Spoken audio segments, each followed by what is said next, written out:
jadi agak dinginkan begini, di sini ditanami mangrove-nya, sehingga tanggulnya sudah pindah ke sini, ya. Setelah tanggul baru dibangun dan tambak terisi air, tanggul lama dapat diadaptasi sebagai habitat mangrove, ya, dengan kebutuhan bahan pengisi dalam jumlah sedang dari sini, ya. Habitat baru dimulai dengan ini muka air pada saat purnama, ya. Sistem aquaculture kompleksnya yang gabungan dengan tadi, dengan input eksternal yang rendah, ya, dengan membuat kompos dan pupuk cair, kemudian ditambah lagi dengan nah di sini ada penjelasan, ternyata ikan nila itu kan ikan darat, ya, ikan air tawar.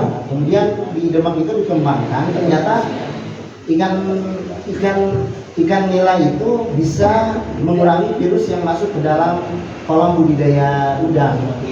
Nah, kenapa misalnya tidak kepiting yang dikembangkan? Ternyata kepiting itu banyak, kenapa tidak digabung dengan udang? Banyak juga yang membawa parasit ternyata bagi udang, khusus bagi udang.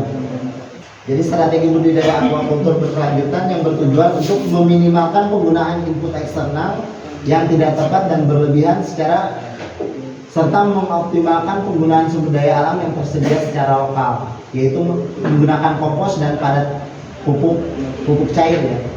Nah, itu input eksternal yang rendah itu maksudnya gini, jadi yang biasa menggunakan pakan pelet buatan, ya, yang biasa diberikan ke itu bisa dikurangi gitu, Pak. Jadi pengurangan di unsur pemberian inputnya, kan kalau pakan itu input, ya, jadi outputnya diproduksi udang, kan. Nah, ada juga dengan fermentasi MOL, ya. MOL itu mikroorganisme lokal, itu juga menjadi salah satu yang mendukung terhadap sistem aquaculture terhubung mangrove ini. Nah, tadi yang dikatakan polikultur itu Pak, jadi di dalam satu tambak itu ada ikan nila, ada ikan kakap, ada rumput laut, ada kerang-kerangan. Ini sistem ini sudah mengadopsi polikultur gitu, ya. Jadi kalau tumpang sari, ya mungkin juga bisa dengan istilah sederhananya tumpang sari gitu. Tapi yang lebih tepat memang itu polikultur, ya. Polikultur itu jadi banyak spesies budidaya yang dikembangkan di satu tempat dengan menggunakan sistem ini. Ini saluran airnya, ya Pak, ya. Di saluran kalinya. Nah, itu kalau itu dengan lautnya gitu, ya. Jadi sistemnya boleh menghadap ke laut, boleh juga menghadap ke ini. Tapi pengaturannya memang sudah diintegrasikan dengan kepentingan lain, misalnya untuk pondok kerja, ya, untuk apalagi di sini, untuk jalan umum, mungkin itu sudah diintegrasikan gitu, ya, sudah digabungkan maksudnya dengan sistem aquaculture ini. Nah, terkait dengan kecocokan spesies mangrove apa yang akan dikembangkan di sini, nah ini tentunya seperti yang dijelaskan Pak Andi. Jadi spesies-spesies yang kita gunakan adalah yang sesuai dengan ini, ya, dengan zonasi, ya. Ini yang untuk di muara, ya, akar muara. Ini untuk di sebelum muara, ini yang ke arah sungai, ya. Kalau ke arah sungai ini zonasinya, ya, di tengah antara muara dengan sungai yang lebih atas ini. Jadi jenis-jenis ini yang disarankan untuk digunakan. Misalnya, kenapa betul nggak kalau misalnya Avicenna itu daunnya kecil kan dibanding Rhizopora, dan lebih tipis, ya. Nah, jadi daun-daun yang berasal dari Avicenna lebih disarankan untuk digunakan untuk kompos nantinya, dan dibandingkan dengan Rhizopora yang tebal, susah terdegradasi, sudah terdekomposisi, ya, sudah susah terurai. Rhizopora umumnya tidak tumbuh baik di zona pinggir laut, ya, betul kan? Kemudian Sonerate alba adalah spesies yang cocok untuk penanaman pinggir laut. Avicenna soneratea di tepi laut, ya. Kemudian Bruguiera untuk tanggul yang berlereng. Avicenna dan Soneratia cukup ditanam dengan risiko rendah terhadap produksi perairan. Nah, daun mangrove menyediakan substrat untuk pertumbuhan biofilm perifitik. Ini untuk makanan alami dari hewan yang kita budidayakan ya. Kemudian beberapa spesies mangrove memiliki efek antivirus. Jadi ini yang biofilter itu selain untuk menyerap bahan organiknya, juga dia untuk mengurangi penyakit-penyakit yang masuk ke dalam tambang. Kemudian di komposisi Rhizophora apiculata dan Micronata lebih lambat, betul nggak? Sehingga tandingnya itu bisa saja beracun untuk air kalau dalam jumlah banyak ya. Tapi kalau dalam jumlah sedikit mungkin itu tidak terlalu pengaruh. Kalau untuk udang kan lebih sensitif ya dibanding untuk bandeng ya. Kemudian beberapa spesies mangrove dapat dipangkas untuk pakan ternak ya dan keperluan rumah tangga. Spesies dengan rasio C/N yang rendah direkomendasikan untuk digunakan sebagai pakan ternak. Sampai sini ada yang ditanyakan? Ini tadi saya tertarik itu tuh Pak, filtrasi ya. Katanya nilai itu bisa mengantisipasi virus untuk udang. Nah, cuma kan habitatnya tuh kalau dilihat itu air tawar Pak. Iya betul. Nah, apa bisa dimodifikasi atau gimana gitu biar bisa air asin? Karena kan udang kan ke air asin itu Pak. Iya betul. Jadi ini studi kasusnya yang di Demak ya, mereka mengembangkan itu. Jadi dia sebenarnya nilainya itu dikembangkan bukan untuk produksi utama dia. Kan produksi utamanya udang. Jadi nilai itu digunakan untuk menggunakan sisa-sisa pakan ya yang masuk ke dalam kolam udang sebagai apa pemanfaat terakhir gitu di siklus tambaknya tadi. Memang menurut informasi dari ahlinya itu memang bisa dikembangkan. Tapi seperti apa prakteknya gitu ya, itu juga masih perlu kita lihat. Itu gambarannya. Ya, memang kalau secara ininya memang nila di air tawar. Ya, ada saudara ini Mujair. Ya, kalau ya Mujair ya. Bisa ya. Ya memang dia ada tilapia kan sebenarnya kalau nilai itu tilapia nilotica ya.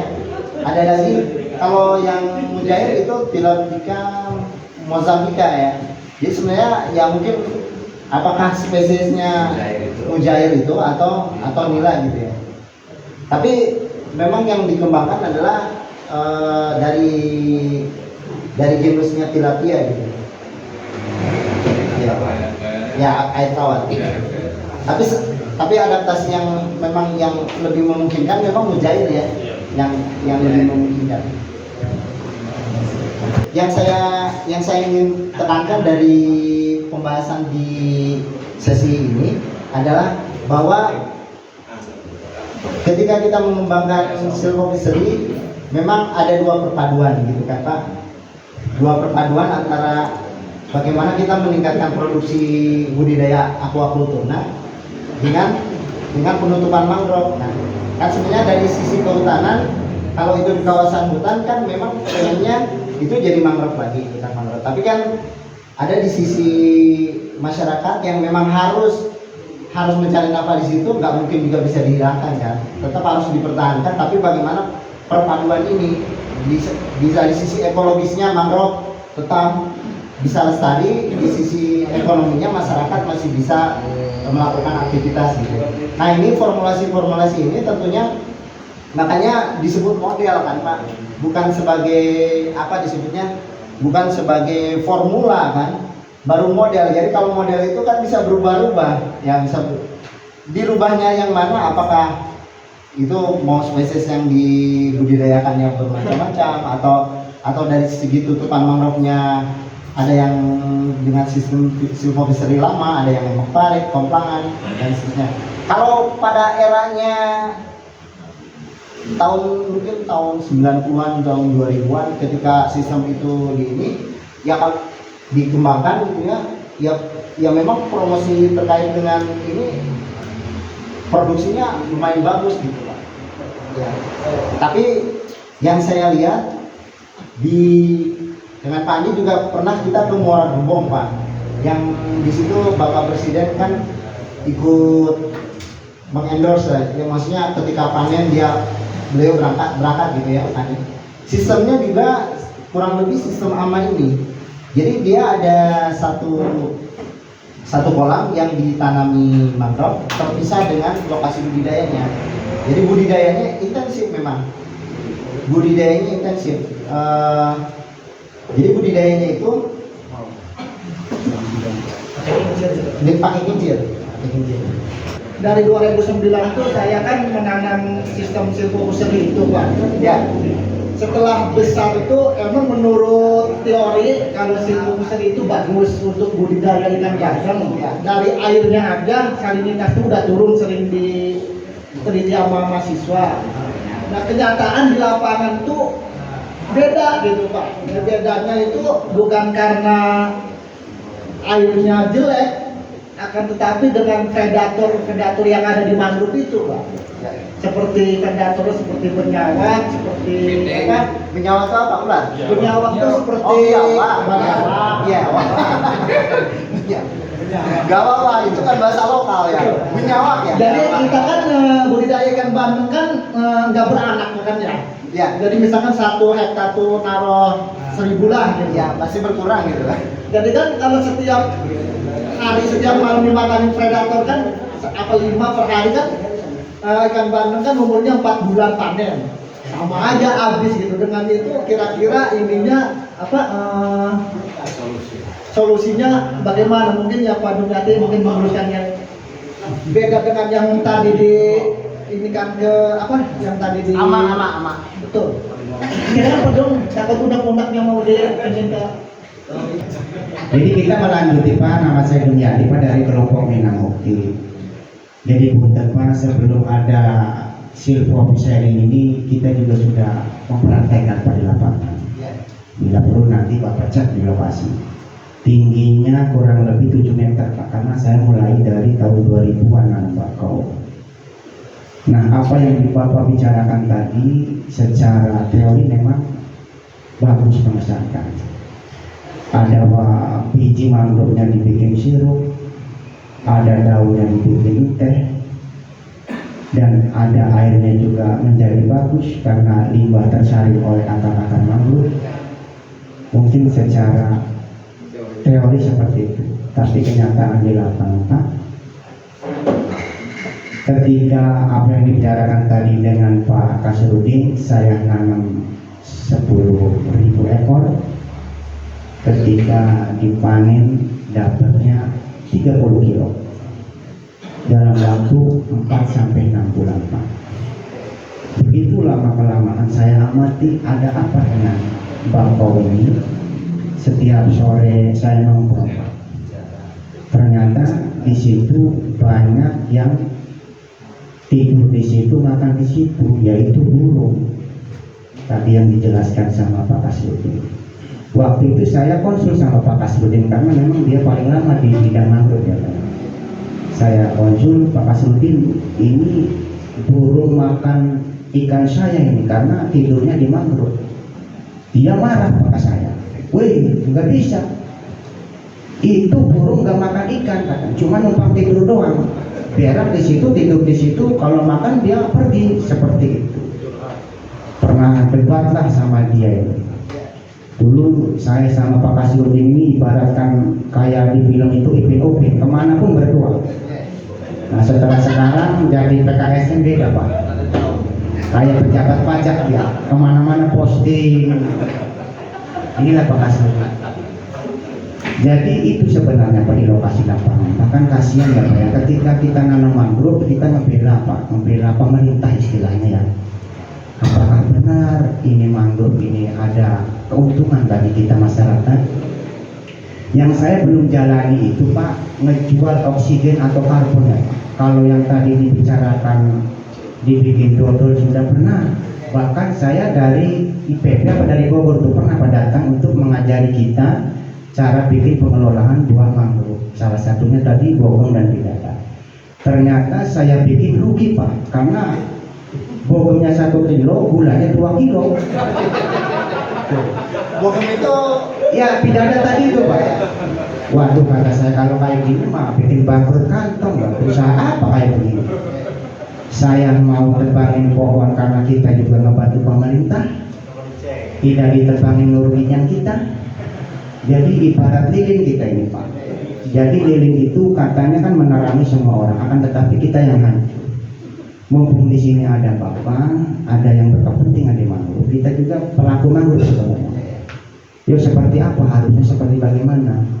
Yang sudah ada ini harus bagaimana, jangan selalu nanam-nanam terus. Tapi yang sudah ada, yang sudah dewasa, yang sudah besar, tidak dipelihara, tidak dirawat. Tapi pemerintah selalu nanam lagi. Kalau nanam itu mudah kalau, tapi perawatan dan pemeliharaan itu yang susah.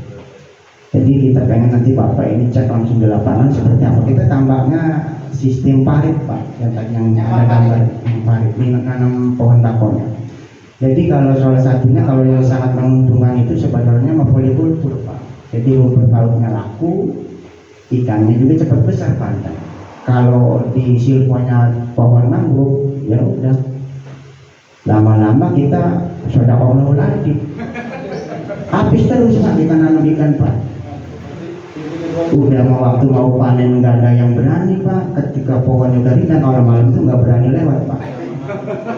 Ya jadi saya benar apa yang dibicarakan Bapak, kalau pohon mangrove itu segala makhluk hidup segala itu hadir di sini. Apa sih itu hadir?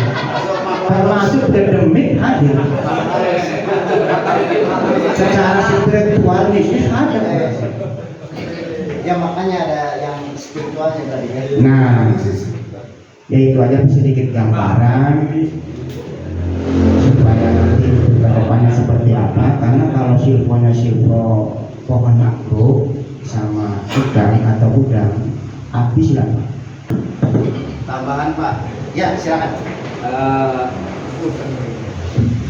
Saya juga kasus di lapangan Pak ya. Tambak orang tua saya itu kan pernah ditanami sistem tanggul itu yang di pinggir-pinggir itu Pak ya. Ya di Pematang. Setelah besar pada akhirnya itu akar-akarnya itu Pak. Nimbul jadi kebocoran, bocor di tanggul jadi ke kalinya itu. Nah di situ masalah juga.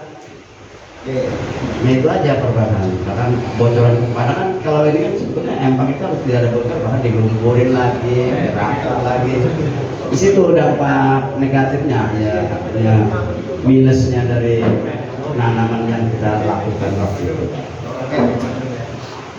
Jadi aquaculture mangrove associated itu, jadi yang aquaculture terhubung mangrove ini untuk kasus di tambak-tambak yang tererosi, yang masih belum ditanami gitu kan. Itu ini memang cocoknya ke arah sana.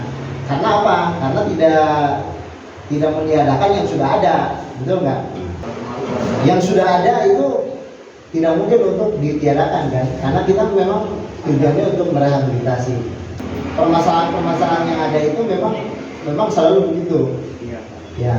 Dan mungkin saya belum mendapatkan informasi gimana solusinya untuk hal ini gitu ya. Bisa nggak dari posisi kan gini, ada pemanfaatan yang langsung, ada pemanfaatan tidak langsung.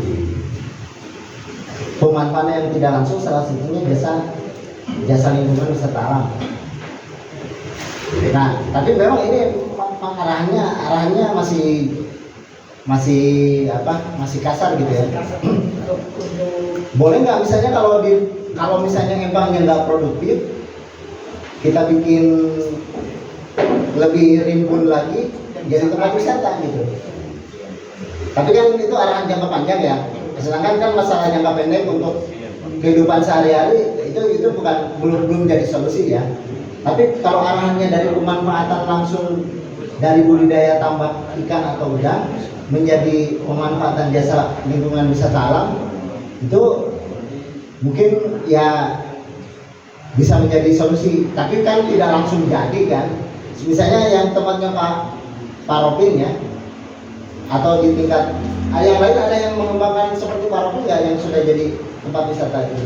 Ada juga seperti Ada. wisata alamnya, tapi bukan wisata seperti yang ada jembatan kita Oh, jalan jalan di hutan mangrove. yang dikatakan Ya mungkin gini, yang sudah dikembangkan Parokin sekarang di tahap mana Parokin? Di tahap awal, menengah, atau sudah memang bisa mengimbangi hasil budidaya tambak? Kalau menurut saya memang tambang itu sudah produktif. Tambaknya sudah produktif. Kemudian kalau dari wisata alamnya, Ya maju juga sih. ya mungkin arahnya begitu. Masalahnya kan bukan di kalau di tempatnya Kang Rumiati itu Pak. Masalahnya kan bukan di apa? Bukan dekat pantai gitu, masuk ke dalam. Oh, masuk ke Masuk ke dalam. Jadi air tawar itu di waktu-waktu tertentu itu mendominasi. Dominan. Ya, dominasi gitu. Kalau di tempat saya kan air laut langsung gitu ya difilterisasi oleh mangrove yang Oh, iya. ada gitu. Kalau di tempat Kang Rumiati kan berbeda lagi. Tapi mangrove-nya sudah banyak. Banyak sekali. Banyak sekali memang. Juga Kali. banyak sekali mangrove asosiasi. Jadi aneka ragam mangrove-nya ada gitu. Oke. Oke, mungkin jawaban saya nggak membuat Bapak senang ya. saya cuma curhat kok. Ya, Cuma curhat. tapi minimal 50% dicurhat, itu 50% juga selesai. Cuma kalau masalah itu memang arahan dari kita itu untuk kedepannya seandainya bisa dikonversi menjadi daerah tujuan wisata dengan pemanfaatan jasa lingkungan wisata, ya selain yang karbon itu tadi, jadi kualitas air di sini sudah tinggi dari sisi limbahnya. Limbahnya mungkin limbah organik atau limbah industri. Oh, oke. Jadi yang dikembangkan selama ini ikan bandeng. Dan juga ada beberapa perusahaan. Ya, ada beberapa perusahaan skala besar. Tapi untuk di kelompok tani, hutan nggak ada. Oke. Jadi biayanya, oke, pertama dari biayanya. Yang jelas biaya. Yang kedua risikonya lebih tinggi. Ya. Kemudian kualitas air sudah rendah ya di sini. Kemudian kaitannya dengan ini, kalau bandeng itu dikasih pakan tambahan nggak atau alami saja? Alami. Jadi selama 4 bulan itu nggak hanya kelengkap aja Ada anggarannya. yang tambahan, ada yang Ada yang tambahan, ada yang enggak. Tapi kebanyakan tidak alami. Oke, berarti tidak ada FCR ya, feed conversion ratio ya, nggak ada ya. Berarti kalau alami, sekarang misalnya kalau SR-nya, SR itu survival rate ya. Kalau dari berapa kali berapa tebar, berapa dapat? Misalnya dari contoh 1 hektar berapa? 3.000 ekor. Itu jadinya Yang paling juga lagi bagusnya kalau dia punya sendiri aja, jadi kamu 100 kilo. 100 kilo Satu hektar 4 bulan. 4 bulan 1 hektar. Oke. Itu kalau jadi. Itu kalau jadi ya. Kadang hilang semua. Oke, 100 kilo itu kalau Daerah di Lombok kan tambaknya besar-besar. Kalau di Sawah Lungut kan kebanyakan tanggul, terus airnya datang juga. Airnya 20 cm. Lumutnya setengah meter. Kang Udin ini Pak, kalau di tempat Kang Udin, di selain jauh selain jauh dari pantai gitu ya. Jadi parit-parit atau saluran air ini mendangkal. Ketika air laut itu datang dan masuk ke air tambang, air itu membawa endapan Pak, endapan lumpur. Nah, endapan lumpur ini sudah mengandung berbagai macam limbah. Nah, ketika keluar itu air yang jernih, artinya nggak ngikut lagi. Jadi ada sedimentasi gitu Pak. Ketika diangkat, datang lagi yang keluar airnya itu yang jernihnya gitu. Jadi pematangnya ini makin tinggi. Oke, kita di sini Pak ya. Di apa ditambah lagi ada silvopiceri gitu Pak. Jadi peninggiannya itu apa pematangan itu apa bertambah itu Pak. Yang saya lihat gitu Pak. Ditambah dengan Jadi penanaman sirkulasi mangrove airnya pematang. ini gitu. Iya. Beda dengan di sini Pak ya, Pak Guru ya. Beda dengan tempat yang di sini. Beda. Kalau Di di sini kan pasir. Pak. kalau di tempat Ya, saya itu Pak seperti apa yang disampaikan di awal Bapak itu di kawasan kami itu kan dulunya mangrove gitu ya, terjadi degradasi bagi perkampungan atau alih lahan gitu ya, sehingga mangrove itu kan mengikis gitu Pak. Ya. Nah dari situ kan terjadi tingkatan abrasi yang cukup masif. Ya. Ya, kalau kita lihat di Google Map itu Ya. bisa terlihat Oh, bisa terlihat ininya ya pergeserannya. tingkat abrasi. Tingkat abrasinya. Tapi setelah adanya tanggul yang permanen itu, Nah, setelah adanya taman permanen itu, ya alhamdulillah bisa tertahan gitu. Bisa tertahan. Bahkan mangrove juga Bisa tumbuh. bisa tumbuh. Oke. Yang lebih parah itu di kawasan pesisir Kecamatan Pentang Pak. Mas biasa gitu.